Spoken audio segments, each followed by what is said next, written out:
everyone! Today we're going to learn all about damped oscillations using paint and paper. This is our pendulum setup. We have a small bottle of blue paint attached to string to create a pendulum.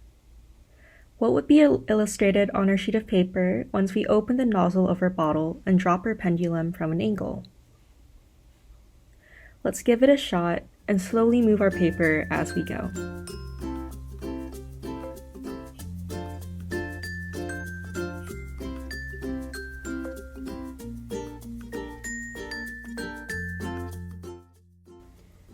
We see that our pendulum resulted in a damped sine wave. But why? Let's start by looking into why we resulted with a sine wave from the motion of our pendulum. This is a free body diagram of our bottle of paint. There are two forces, tension pulling towards the center of the circle and the force of gravity pulling our body down. We can break the force of gravity into two components, the radial and tangential components. The next step is to write Newton's second law. Newton's second law is F equals ma. Because the only force contributing along the circle is the tangential component of gravity, we write F equals mg tangential. Using trigonometry to find the relationship between the different components, we arrive at a relationship of A equals negative g sine theta.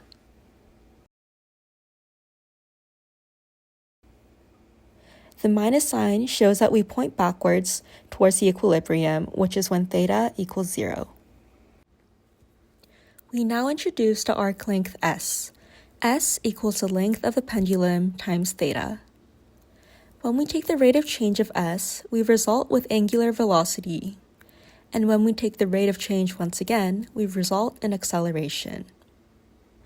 Taking the relationship of A equals negative g sine theta from above, we result in our final equation that governs the motion of the pendulum.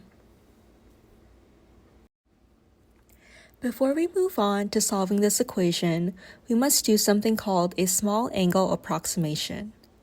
A small angle approximation allows us to approximate sine theta as theta for angles smaller than 0.5 radians. Why is it only applicable for this range? Let's take a look using Desmos, a graphing calculator tool.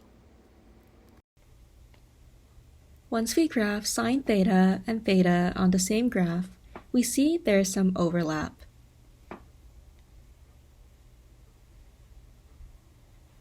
Zooming in, this overlap is for the region of negative 0.5 to 0.5. Outside this range, there is no longer an overlap and the approximation does not apply. We now have to figure out what kind of function, when taking the rate of change twice, gives back the same function times a negative number. The answer is a sine or a cosine. When we take the rate of change of a sine function 2 times, we result in negative sine, and the same rules apply for cosine. Both a sine and a cosine function are sinusoidal functions. But our pendulum didn't result in a perfectly sinusoidal graph. Why is this? Up to now, our equation describes the movement of a pendulum in an ideal frictionless world. This movement is modeled through a PhET simulator, and we see that the pendulum continues to swing with constant acceleration. However, once we apply friction like the real world would have, the swing of the pendulum gets weaker and weaker and eventually comes to a stop.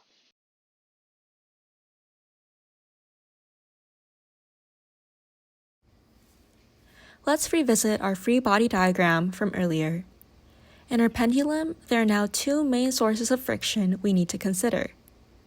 Friction from the contact of the string and the fulcrum, and friction from the string and paint bottle pushing air.